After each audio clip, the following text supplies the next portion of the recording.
How to practice English. Alex always dreamed of speaking English fluently, but a wall of shyness often held them back. The thought of engaging in real conversations felt like an insurmountable challenge, making the entire language learning journey seem daunting. They wondered how to practice English effectively without feeling constantly intimidated by their perceived shortcomings, searching for a real breakthrough. One afternoon, while scrolling through countless online forums, Alex stumbled upon an article that dramatically shifted their perspective. It wasn't about complex grammar rules or endless vocabulary lists, but rather emphasized a simple, yet profound, truth about language acquisition and connection. This new insight felt like a fresh start to truly learn English. The article passionately highlighted why reading is important for anyone aspiring to master a new tongue. It explained how books, magazines, and even blog posts provide exposure to natural sentence structures and a vast array of vocabulary, all presented within context. This opened Alex's eyes to a powerful, accessible learning tool. Alex decided to give reading a serious try, starting with a very interesting story they found online. It was a captivating tale of adventure and discovery, pulling them into its world with every turning page. They didn't focus on understanding every single word, but rather on grasping the overall meaning and narrative flow. This initial experience immediately proved why reading is so important. The story not only entertained but also subtly introduced new expressions and ways of structuring thoughts. Alex noticed their comprehension improving, and the words began to feel less foreign, more familiar, as if unlocking a hidden code. Beyond reading, the article also stressed the crucial role of listening. It advised to listen and practice actively, absorbing the rhythms and intonations of native speakers. This meant watching English movies, listening to podcasts, and even finding interviews with people they admired. Alex started listening to English podcasts during their daily commute. They paid close attention to how other people talk in English, observing their pronunciation, the speed of their speech, and the natural pauses they incorporated. This informal immersion was incredibly insightful and enriching. The more Alex listened, the more patterns emerged. They began to notice common phrases and idiomatic expressions that were frequently used in everyday conversation. This passive learning was building a strong foundation, making them feel more connected to the language than ever before, paving the way forward. But listening and reading were only part of the equation. The biggest hurdle for Alex remained how to talk in English. The fear of making mistakes, of sounding awkward, continued to loom large, acting as a significant barrier. They knew practice was essential. The article offered a simple, yet powerful, piece of advice: start talking at home. It suggested beginning with speaking to oneself, narrating daily activities, or even practicing short dialogues in front of a mirror. The key was to overcome the initial inhibition. Alex felt silly at first, standing in their room, describing their breakfast out loud in English. "I am eating a banana," they mumbled, then chuckled. But they persisted, realizing that this private practice space offered a safe environment to experiment with words and sentences without judgment. Slowly, a routine formed. Each day, Alex dedicated time to both reading a new segment of their interesting story and listening to a fresh podcast episode. These activities continuously fed their mind with new language input, reinforcing what they had already learned through previous exposure. They would also try to mimic the accents and intonations of the speakers they heard, attempting to replicate the natural flow. This imitation helped them to shape their mouth and tongue muscles, getting used to producing unfamiliar sounds and linking words together smoothly. Alex discovered that simply narrating their thoughts in English, even internally, was immensely helpful. "I need to go to the store," they'd think, consciously forming the sentence in English. This internal monologue strengthened their active recall and word choice. The early days were filled with fumbles and mispronunciations, as expected. But Alex celebrated every small victory, every sentence correctly formed, every new word understood in context. Their motivation grew with each passing day, fueling their learning journey. They realized that learning English was not a race, but a marathon, a continuous process of discovery and refinement. Consistency, not intensity, was the true secret to progress, making steady improvement their primary objective, building solid foundations for future growth. One evening, while watching an English movie, Alex found themselves understanding nearly every line without subtitles.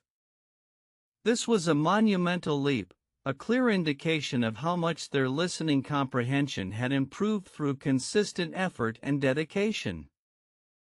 The stories they read became richer, the characters more vivid. Alex could now pick up on subtle nuances and deeper meanings that had previously eluded them. This enhanced understanding made reading an even more enjoyable and rewarding experience than before.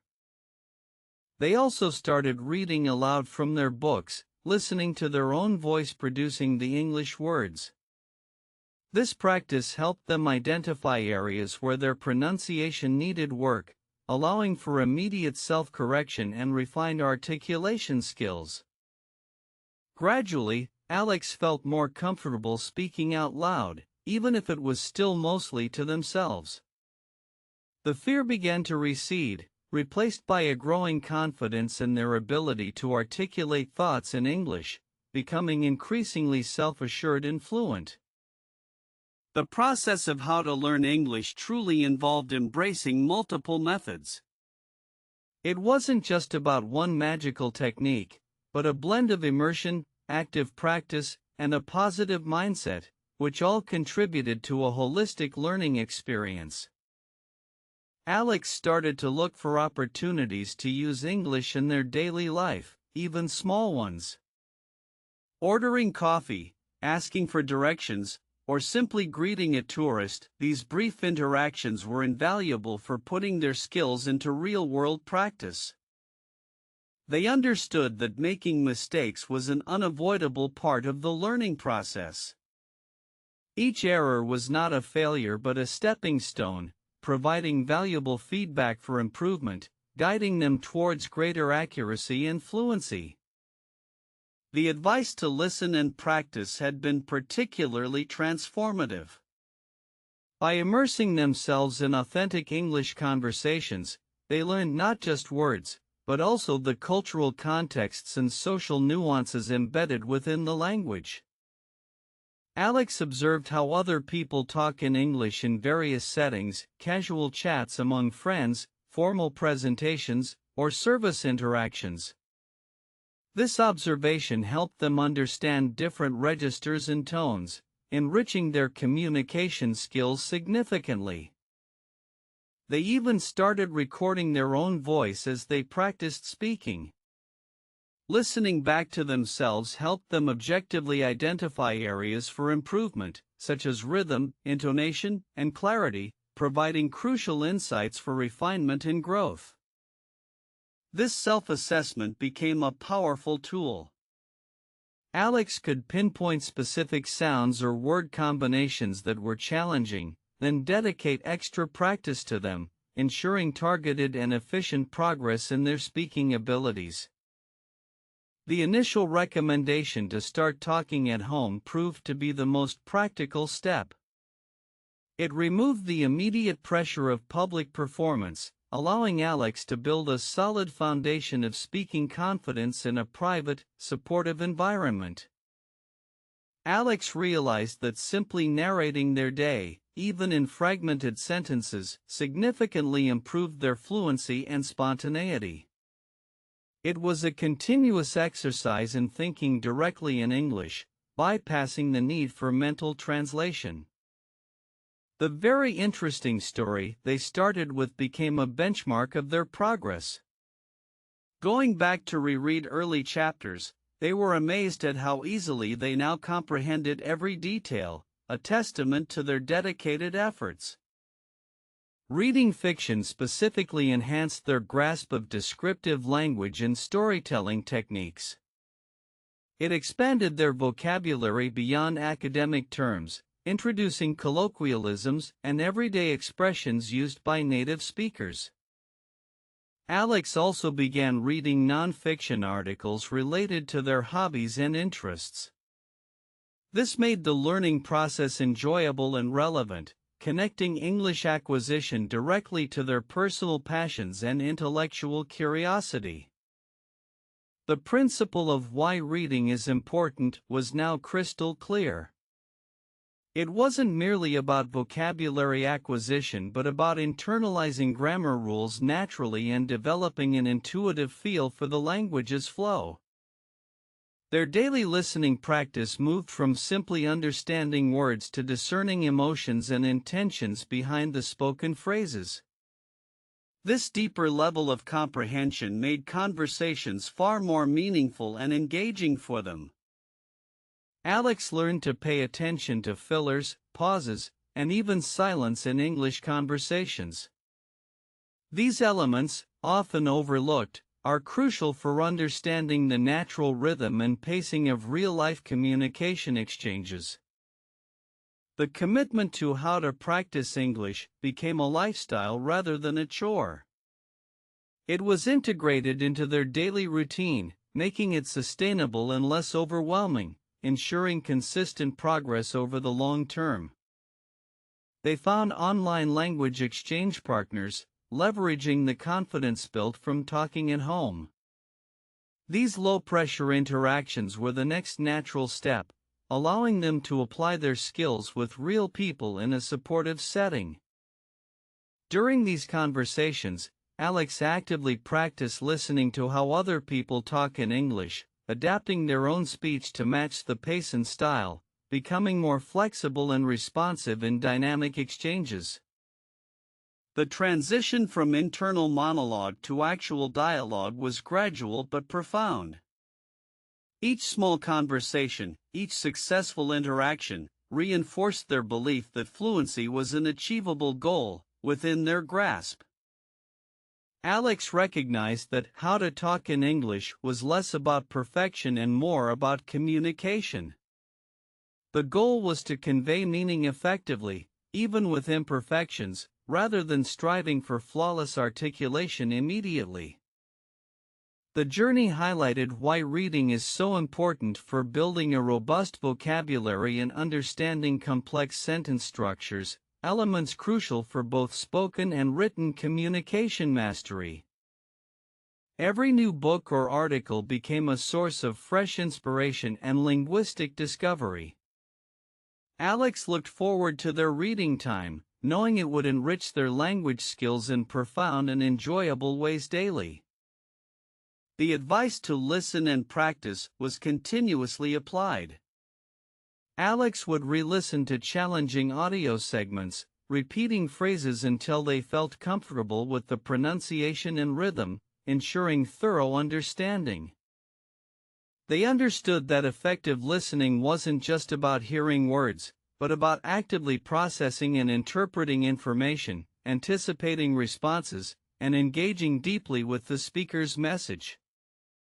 Alex's ability to imitate how other people talk in English improved dramatically. They could now adjust their accent and tone to suit different contexts, making their speech sound more natural and authentic. The initial shyness had largely dissipated. Alex now felt genuinely excited about engaging in English conversations, viewing them as opportunities for growth rather than sources of anxiety and hesitation. The simple act of deciding to start talking at home had been the true catalyst. It broke the cycle of inaction and paved the way for more public and spontaneous English interactions, building essential confidence. Alex often reflected on their journey, recognizing that persistence and a willingness to step out of their comfort zone were key. English learning was an adventure, not just an academic pursuit, full of discovery. The joy of understanding a complex article or following a fast-paced conversation motivated them further. These small victories accumulated, building momentum and sustaining their dedication to linguistic mastery. Alex now confidently recommended their methods to others, emphasizing the interconnectedness of reading, listening, and speaking. It's a holistic approach, they would say, each part supports the others effectively. Their story became an inspiring example of how dedication and the right approach can transform language learning from a daunting task into a rewarding and empowering experience for anyone willing to try. Alex proved that you don't need expensive classes or trips abroad to achieve fluency. The resources are often at your fingertips: a good book, a compelling podcast, and a willingness to speak aloud. The initial question of how to practice English was answered through consistent action. It wasn't a single solution but a combination of daily habits that nurtured their linguistic growth step by step. Learning how to learn English effectively meant being patient with oneself and celebrating every small improvement. It was about building momentum and fostering a genuine love for the language. Why reading is important, why listening matters, and why speaking aloud are non-negotiable became evident. These pillars supported Alex's journey from hesitant learner to a confident, fluent English speaker, truly transformative.